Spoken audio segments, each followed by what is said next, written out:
जब हम supreme court गए थे, सुप्रीम कोर्ट ने एक एडवाइजरी इशू की थी 3 पेज की। उस एडवाइजरी में ये था कि हम तमाम राज्यों के मुख्य सचिवों से संपर्क स्थापित करें, उनको मेमोरेंडम दें और चीफ सेक्रेटरी अपने अपने राज्य के हाई कोर्ट में प्रतिवेदन फाइल करके बर्ड्स एक्ट की अनुपालना अपने अपने राज्य में सुनिश्चित करवाएं।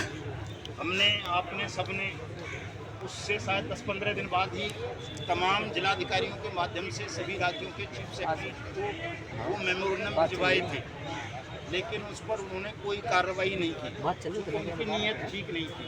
हमने सुप्रीम कोर्ट में रिव्यू फाइल किया, फिर रिव्यू भी हमारा खारिज कर दिया गया, ये कहते हुए कि अगर स्टेट यानी चीफ सेक्रेटरी संपर्क नहीं कर रहे हैं हाई कोर्ट से या बर्ड्स एक्ट की अनुपालना नहीं कर रहे हैं तो आप स्वयं हाई कोर्ट चले जाओ सभी राज्यों को। तो उसमें हम उत्तर प्रदेश के हाई कोर्ट में अब तक हम अपना प्रतिवेदन फाइल कर चुके हैं, याचिका दाखिल कर चुके हैं। राजस्थान और महाराष्ट्र की तैयारियां लगभग कंप्लीट हैं, कर्नाटक की और छत्तीसगढ़ की। 4 राज्य ऐसे हैं जिनकी लगभग कंप्लीट हैं, जिनमें करना है। बाकी आपका गुजरात है, तेलंगाना वाले भी कह रहे हैं, उत्तराखंड वाले कुछ साथियों के मैसेज आए हैं, बिहार वाले हमारे वशिष्ठ तिवारी साहब आए हुए हैं, वो कह रहे थे बिहार में भी करना है। झारखंड से कुछ साथी आए हैं, वो भी कह रहे थे साहब हमारे यहाँ भी करना है। तो जहाँ जहाँ जो भी करना पड़ेगा कानूनी रूप से वो सब जगह करेंगे। तनाव नहीं लेना किसी भी साथी को कि साहब ये नहीं किया, वो नहीं किया, ये कर लेते तो वो हो जाता, वो कर लेते तो वो हो जाता। हमारे पास जितने भी अधिकार वर्तमान व्यवस्था में, अच्छा तिवारी जी यहाँ बैठे हैं, जितने भी अधिकार वर्तमान व्यवस्था में हमारे पास हैं करने योग, उन सबका प्रयोग करना है। लठ मारने का अधिकार तो है नहीं। देखो आप 1 लाख भी हो जाओगे तो भी कहो कि साहब लठ मार के सिर फोड़ दो मोदी का या राहुल गांधी का या किसी पुलिस वाले का, तो वो अधिकार तो फिर भी नहीं है, मुकदमा बनेगा बेवजह। एक लड़ाई आपकी जो ठीक चल रही है उसमें और डिस्टर्बेंस आ जाएगा, बाधाएं आ जाएंगी।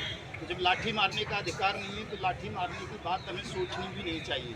लेकिन ये अधिकार है कि अगर हम जनमत पैदा कर लें, अपनी संख्या बल बढ़ा लें, तो फिर हम सरकार को भी उखाड़ कर फेंक सकते हैं। उखाड़ कर फेंकने का मतलब ये नहीं है कि लठ मारें, गोली मारें, बंदूक मारें। ये है कि शांतिपूर्ण ढंग से सत्याग्रह, अहिंसक सत्याग्रह के माध्यम से सरकार को विवश कर दें इस्तीफा देने के लिए। भैया तुम सब इस्तीफा दो, तुम इस योग्य नहीं हो कि सरकार चला सको। क्योंकि सरकार ने, संसद ने ये बर्ड्स एक्ट कानून बनाया था, इसमें ये गारंटी दी गई थी कि सरकार सबका पैसा वापस करेगी। ठगे चाहे आप LUCC ने ठग लिए, हुमन ने ठग लिए, PACL ने ठग लिए, साईं प्रसाद ने ठग लिए या KBCL ने या किसी ने भी, सहारा वगैरह वगैरह, लेकिन ठगी पीड़ितों का पैसा सरकार वापस करेगी। इस तरह का कानून बनाया हमारी संसद ने, सरकार की प्रस्तावना पे बनाया, सरकार ने सहमति दी, राष्ट्रपति ने उसको साइन किया, पूरे देश में गजट नोटिफाइड हुआ, लेकिन उस कानून को सरकार ही लागू नहीं कर रही है, अनुपालन नहीं हो रहा उस सरकार के, उसी सरकार के द्वारा उस कानून का। तो मेरी दृष्टि की बात नहीं है कि साहब मेरी दृष्टि में अपराधी हो गई सरकार, कानून की दृष्टि में अपराधी हो गई सरकार अगर वो संसद के बनाए हुए किसी कानून को इम्प्लीमेंट नहीं करती है। तो ऐसी अपराधी सरकार को अहिंसक सत्याग्रह के द्वारा उखाड़ा जा सकता है, फेंका जा सकता है, बदला जा सकता है। ये दुनिया भर में उदाहरण हैं ऐसे। कोई संविधान ऐसा अधिकार आपको देता हो या न देता हो, लेकिन एक प्राकृतिक सिद्धांत है न्याय का, तो जो चीज़ें संविधान में या कानून के उसमें दर्ज नहीं है दस्तावेजों में, वो आप अगर अहिंसक सत्याग्रह के माध्यम से करना चाहते हो तो वो आपका नैसर्गिक अधिकार है, आप कर सकते हो। तो ये बहका देते हैं लोग साहब ऐसा तो संविधान में नहीं लिखा है, ऐसा तो कानून में नहीं लिखा है, मत लिखो, कोई नहीं लिखता है, लेकिन ये हमारा अधिकार है। भारत की आज़ादी, जब भारत को अंग्रेज सरकार से आज़ाद कराया, अहिंसक सत्याग्रह से ही आज़ाद हुआ ना। ऐसा लिखा थोड़ा ही था कहीं कि तुम भाई जो अंग्रेजों को भगा दोगे, लेकिन भागना पड़ा। यहाँ भी कहीं किसी कानून में लिखा था कि लोग शिक्षा मंत्री का इस्तीफा मांगेंगे और उसे इस्तीफा देना पड़ेगा, ऐसा कोई कानून नहीं था, लेकिन देना पड़ा जब जनता का दबाव बना। संसद के बनाए हुए कानूनों को कोई सरकार वापस ले ले, ऐसा किसी कानून में नहीं लिखा, किसी संविधान में नहीं लिखा है। लेकिन किसानों के लिए लाए गए तीनों कृषि कानूनों को इसी सरकार द्वारा इसलिए वापस लिया गया क्योंकि जनता सरकार के उन कानूनों के और मामलों के खिलाफ खड़ी हो गई थी। ऐसे ही आप भी अगर खड़े हो जाओगे सब, तो मैं तो केवल 2 से 3 गुना की बात करता हूँ, क्योंकि इस कानून में बट में 2-3 गुना लिखा है आपका भुगतान करना, इसलिए मैं 2-3 गुना की बात करता हूँ। लेकिन जिस दिन आप भारी संख्या में उठकर खड़े हो जाओगे, एकजुट हो जाओगे, उस दिन यही सरकार होगी साहब 10 गुना देगी, पैर पकड़ेगी, माफ़ी मांगेगी, नाक रगड़ेगा मुँह पे आप सबके सामने, भैया माफ़ कर दो, सरकार में मेरा इस्तीफा मत मांगो, इतनी ताकत मत लगाओ, मैं 10 गुना भुगतान करूँगा आपका। करेगा या नहीं करेगा? अगर जनमत हो जाए करेगा। तो जनमत बहुत आवश्यक है। मैं पहले भी वहाँ बता रहा था कि साहब जहाँ कहीं ईमानदार शासन होता है, वो संविधान पर चले, कानून पर चले, न्यायपालिका पर चले, वो एक व्यक्ति की भी न्यायपूर्ण मांग को ठुकराता नहीं है, सुन लेता है।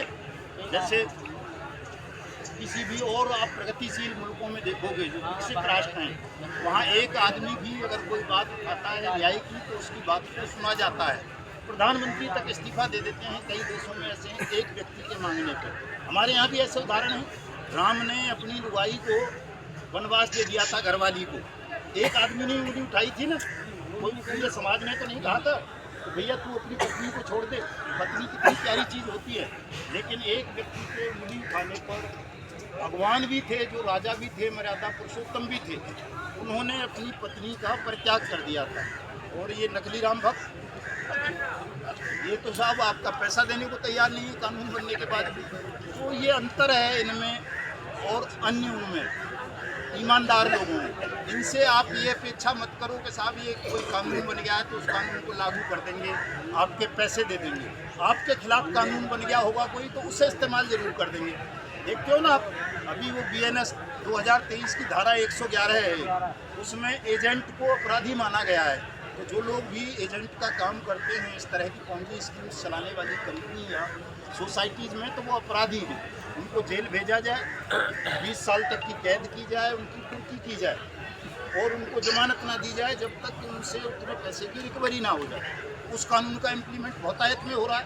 LUCC, ह्यूमन, LJCC, कैनविज और कई सारी कंपनियों के एजेंट्स को, पुरानी वालों को भी, कई लोगों के फोन आते रहते हैं, हमारे वो लीडर वाले साइड के साथ के कहाँ गए पता नहीं, कहाँ गए, उनके खिलाफ कभी मुकदमा दर्ज करने की तैयारी करनी है।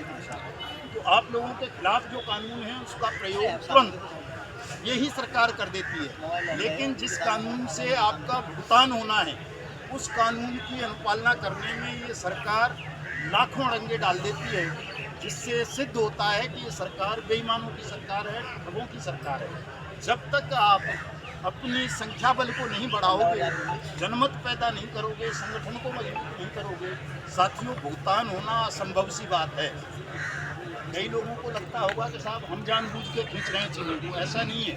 हम जानबूझ के बिल्कुल नहीं खींचना चाहते। हम तो ये चाहते हैं कि कल ही प्रधानमंत्री से समय मिल जाए, कल ही इस पर पार्लियामेंट में चर्चा हो जाए, कल ही आपका भुगतान हो जाए, तो हमें भी मुक्ति मिल जाए।